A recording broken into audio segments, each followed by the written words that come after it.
पद्मानने पद्म उरु पद्माक्षी पद्म संभवे तन्मे भजसि पद्माक्षी येन सौख्यं लभाम्यहम्। हे पद्मानने, कमलमुखी, आनन का अर्थ है मुख, पद्म कमल, हे कमलमुखी, हे पद्म उरु, लक्ष्मी जी के पूरे शरीर को कमल के साथ ही किया है। हे कोमलांगी, कमल जैसी जिसकी जंगा है, उरु। हे पद्माक्षी, कमल जैसी आंखों वाली, कमल नयनी। हे पद्म संभवे, कमल में से जिनका जन्म हुआ, पद्मजात। तद, ऐसी लक्ष्मी में भजसी, मेरी सेवा का स्वीकार करो, मेरी प्रार्थना को सुनो। हे पद्माक्षी, फिर से कहा, देखो, हे कमल नयनी, ये न अहम सौख्यम लभामी, जिसकी वजह से मैं सुख प्राप्त करूं। आप मेरी प्रार्थना सुनो ताकि मैं सुख प्राप्त करूं। अश्वदायै गोदायै धनदायै महाधने धनम मे लभतां देवी सर्वकामांश्च देहि मे। हे महाधने, लक्ष्मी को संबोधन किया है। हे महालक्ष्मी, अश्वदायै गोदायै धनदायै, आप अश्व देती हो, गो गाय या तो भूमि या तो वाणी की इंद्रियों की शक्ति प्रदान करती हो। धनदायै, आप धन देती हो, धन देने वाली हो, ऐसी माता को नमः, मैं नमस्कार करता हूं। मैं धनम लभताम, मुझे धन दीजिए।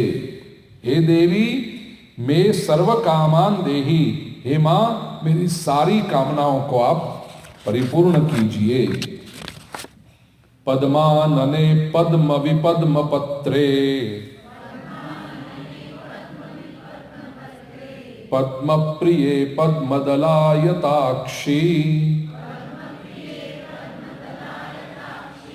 विश्व प्रिये विष्णु मनोनुकूले त्वत्पाद पद्मं मयि सन्निधस्व।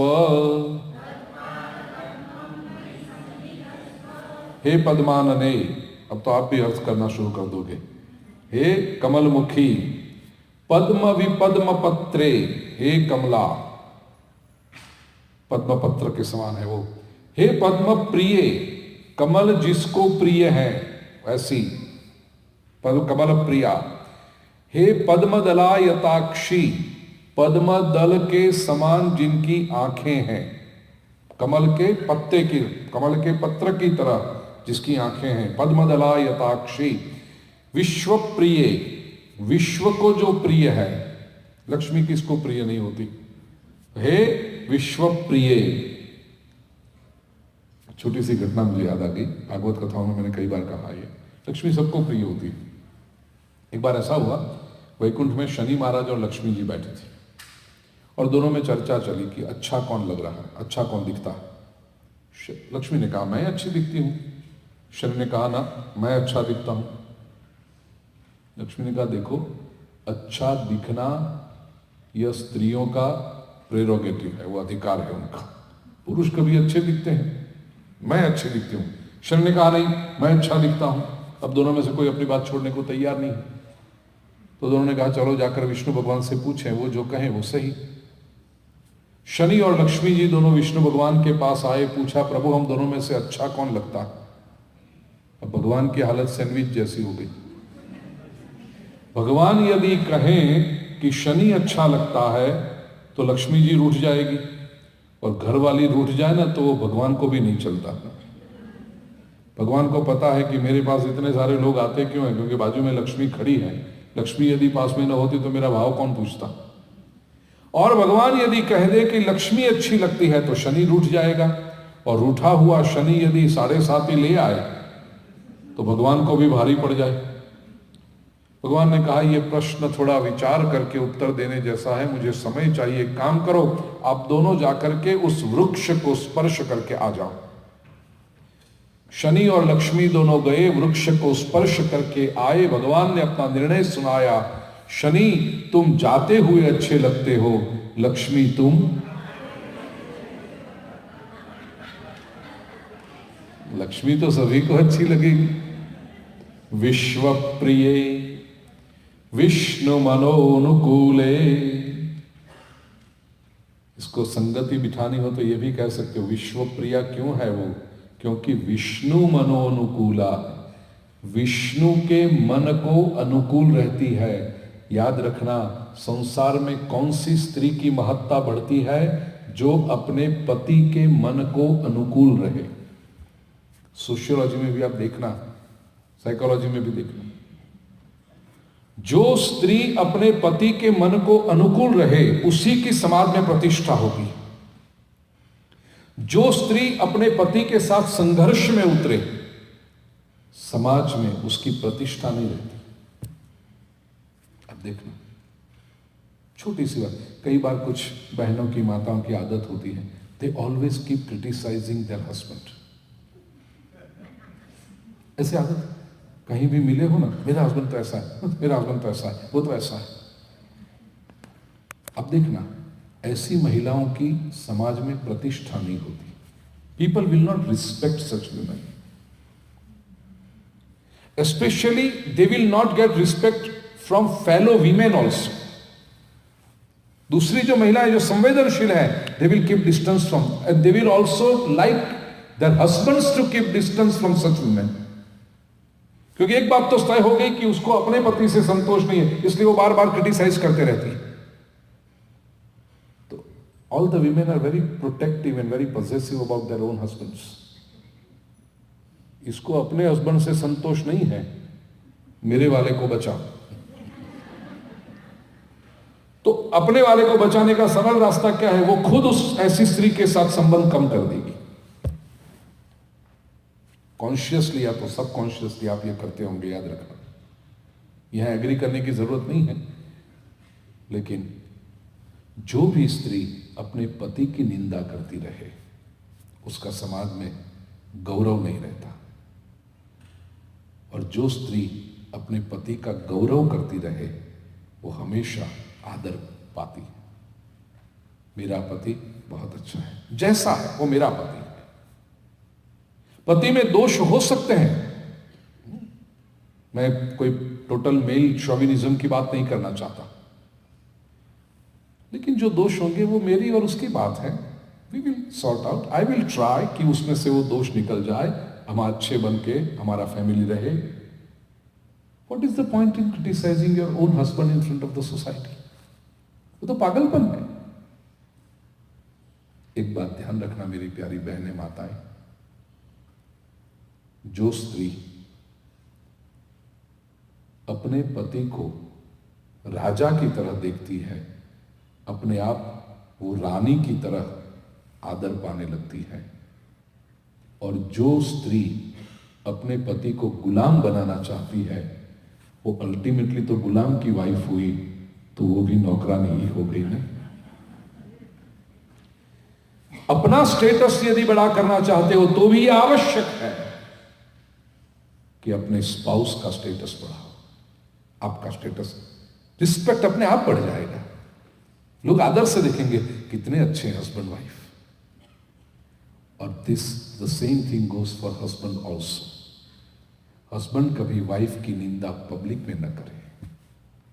प्रॉब्लम हो सकते हैं, दो इंडिविजुअल्स हैं, तुंडे तुंडे मतिर भिन्ना, प्रॉब्लम्स हो सकते हैं। Why wash dirty linen in public? लोगों को मजाक करने का मौका क्यों देते हो आप? जो भी आपकी बात है आप तक सीमित रखो, समाज के सामने हो, एक दूसरे का आदर करो, उससे आपका आदर समाज में बढ़ेगा। तो लक्ष्मी विश्व प्रिया क्यों है? क्योंकि वो विष्णु मनोनुकूला। त्वत्पाद पद्मम मयि सन्निधस्त्व, हे मां, तेरे पाद पद्म, तेरे चरण कमल यहां पर मई, मुझ में, मेरे हृदय में, मेरी बुद्धि में ये समझदारी मुझ में आए। सन्निधस्त्व, मां तुम्हारे चरण कमल मुझ में रखो। अगला मंत्र, पुत्र पौत्रम धनं धान्यम हस्त्यश्वादिगवेरथम प्रजानां भवसि माता आयुष्मन्तं करोतु मे। हे मां, पुत्र पौत्रम, चिल्ड्रन, ग्रैंड चिल्ड्रन, धनम धान्यम, धन धान्य सब, हस्त्यश्वादिगवे रथम, हस्ती हाथी, अश्व घोड़े, गौ गाय, रथ वाहन व्हीकल्स, ये सब के साथ आयुष्मंतम, ये सब हो लेकिन आयुष्य ही ना हो तो क्या करना। तो आयुष्मंतं करो, तुम्हें मुझे लॉन्जिविटी भी प्रदान करो। मे आई लिव लॉन्ग एंड हेल्थीली, क्योंकि प्रजाना माता भवसी, अब तो प्रजा की मां हो ना। और मां का, मां हमेशा स्वयं कष्ट सहन करके भी अपने संतानों को सब कुछ देना चाहती है। कैसी भगवान ने व्यवस्था की है ना। बालक को भूख लगी है इसलिए माता स्तनपान कराती है, दूध देती है। वो तो सामान्य ख्याल है। जो मातृत्व है ना, पहले मां को दूध देने की इच्छा होती है और वो जाकर के अपना स्तन बालक के मुख में रखती है। यदि बालक न मांगे, समझो बालक बीमार है, तो क्या मां दूध नहीं देगी, स्तनपान नहीं कराएगी? बालक नहीं मांग रहा, मां कहेगी। उसके अंतःकरण में एक, क्या कहूं, मुझे तो भगवान ने पुरुष शरीर दिया है, लेकिन जो मैंने सुना है, पढ़ा, इतनी माताएं बैठी हैं यहां पर, मां को इच्छा हो, पुत्र मांगे न मांगे मैं उससे देना चाहती हूं। हे मां, प्रजानां माता भवसी, हे लक्ष्मी अब तो मां हो, मुझे मांगना न भी आए लेकिन आप मुझे दीजिए जो आपको लगे, जो मेरे लिए सही है। मैं तो कभी बेहोश पड़ा रहा हूं, मैं ना मांगू, लेकिन आप तो मां हो ना, आप मुझे दीजिए। पांचवा मंत्र, धनमग्निर्धनं वायुः धनं सूर्यो धनं वसुः धनमिन्द्रो बृहस्पतिः वरुणं धनमस्तु मे। अब देखिए यहां धनम अस्तु, धनम अस्तु, धनम अस्तु, ये सभी के साथ है, सब देवताओं के पास। अग्नि, धनम अग्नि में, अग्नि ही में धनम अस्तु, अग्नि मेरा धन बने। वायु में धनम अस्तु, वायु मेरा धन बने। सूर्य में धनम अस्तु, सूर्य मेरा धन बने। वसु में धनम अस्तु, वसु जो है वो अष्टवसु है, हमारे यहां देवताओं के 8 प्रकार है, वो अष्टवसु, वो मेरा धन बने। इंद्र में धनम अस्तु, इंद्र मेरा धन बने। बृहस्पति मेरे धन बने, वरुण मेरे धन बने। एक अर्थ यह है कि ये सारे जो देवता हैं वह मेरे लिए संपत्ति के दाता बने। और दूसरा अर्थ, धन अग्नि स्वरूप है, धन वायु स्वरूप है, धन सूर्य स्वरूप है, धन वसु स्वरूप है, धन इंद्र स्वरूप है, धन बृहस्पति स्वरूप है, धन वरुण स्वरूप है। मुझे धन मिले, स्वर्ण मिले, जिससे मेरे घर में और मेरे शरीर में ये सारे देवताओं का वास हो। तो ये दोनों अर्थ इस मंत्र के हैं। छठा मंत्र।